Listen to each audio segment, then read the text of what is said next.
कवितेवर आधारित प्रश्न आहे. तर सगळ्यात पहिला नंबर 1 मुद्दा काय केला होता आपण? प्रश्न वाचायचे आधी काय करायचे? प्रश्न वाचायचे. हे प्रश्न वाचून नंतर कुठे यायचं? कविताकडे. तर मग आता प्रश्न एक मारून घ्यायची, नजर मारून घ्या.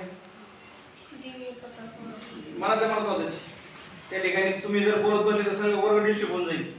तर म्हणून प्रश्नाला काय करायचं आणि त्याच्यात महत्त्व असणारा शब्द लक्षात ठेवायचा. म्हणून कवितेकडे यायचं आपल्याला. उदाहरण पोरांची पण घ्या.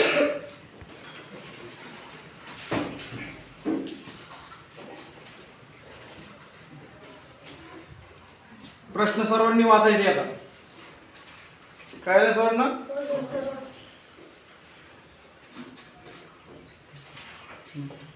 पहिला प्रश्न काय आहे?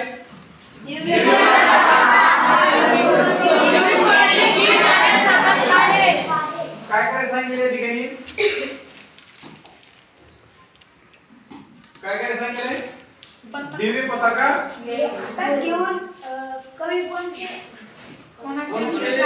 कोणाचे गीत गाण्यास सांगायचं.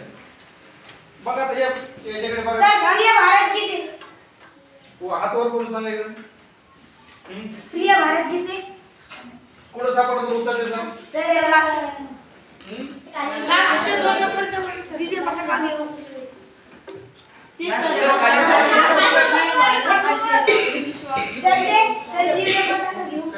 पताका घेऊ. प्रिय भारत गीते गाऊ. म्हणजे काय उत्तर येईल? गीत गाण्यासाठी सांगितले. मग उत्तर काय लिहावं लागेल? दिव्य पताका हातात घेऊन कवी कोणाचे गीत गाण्यास सांगत आहे? दिव्य पताका घेऊन हातात दिव्य पताका हातात घेऊन प्रिय भारत गीते. दिव्य पताका हातात घेऊन हातात कवी घेऊन कवी प्रिय भारत गीते गाण्यास सांगतो. भारताचे गीते गाण्यास सांगत आहे. प्रिय गीत गाण्यास सांगत आहे. गाण्यास आहे. आहे. सेकंड प्रश्न बघायचा आहे. एकदा नंबर वाचेल.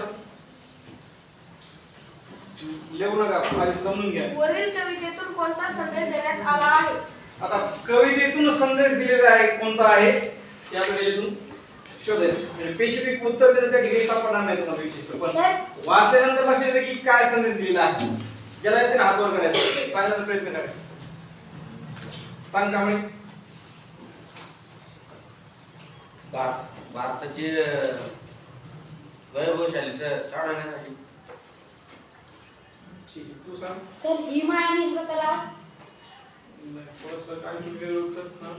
निषिद्ध मारायला हो. जे उत्तर देईल त्याच्याकडे घेतो सर. जो उत्तर सांगणार त्याच्याकडे घे. भारत विश्वात शोधून राहिला. हा, भारत विश्वात कसा शोभून राहील. जवळपास गेला तुला.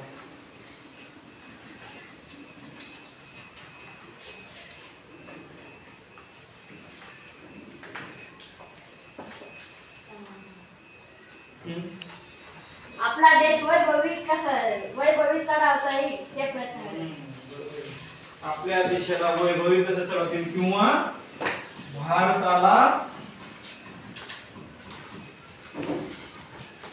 बलशाली काय बलशाली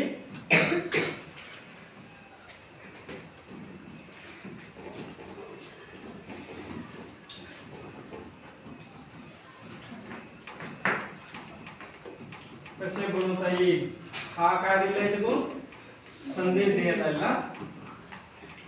काय देण्यात आलाय?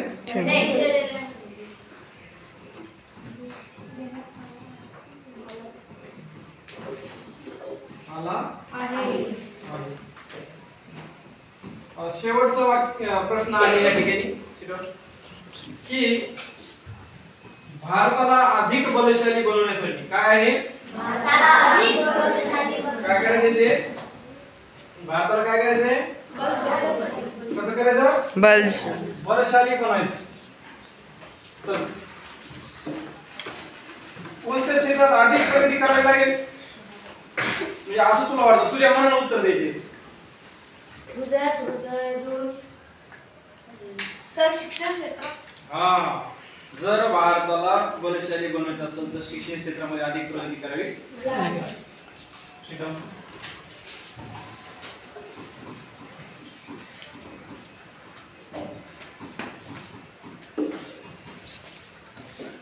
कोणा 2 नंबर कोण सांगू शकता आणखी? हा? खेळाच्या क्षेत्रामध्ये प्रगती करावी लागेल. वा, म्हणजे त्याला आपण खेळ किंवा क्रीडा पण म्हणू शकतो. काय म्हणू शकतो?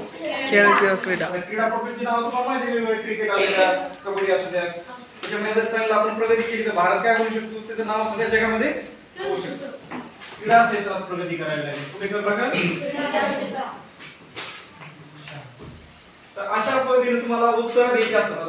हे 2 उत्तर जे तुम्ही दिली ही त्या ठिकाणी थांबून सापडणार नाही. पण आपण या कवितेचा वाचन केल्यानंतर त्याच्यातलं नेमकं काय सांगायचं त्यांना यावरून त्याचं उत्तर देऊ शकतो. जसं की मुलांनी दिलं होतं. हा प्रश्न जो असतो तसेच पद्धतीत असतो.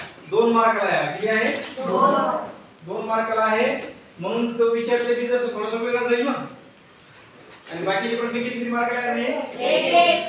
हा 1 गुणाला आणि हा 1 गुणाला. म्हणजे एकूण किती गुण झाले? 4 गुण झाले. तर अशा पद्धतीने तुम्ही जर लिहिलं तर त्याचे मार्क तुम्हाला पैकीच्या पैकी पडतात. आणि उत्तर प्रश्न व्हायचे असतात याचा संदर्भ लावून लिहायचे असतात. बाकी इकडे तिकडचे नाही लिहायचे. त्याला त्या उत्तराला संदर्भ लावून ते उत्तर लिहायची असतात. या इथपर्यंत सर्वांना समजलंय? काही अडचण आहे? याच्यामध्ये आणखी उत्तर वाढू शकतो आपण.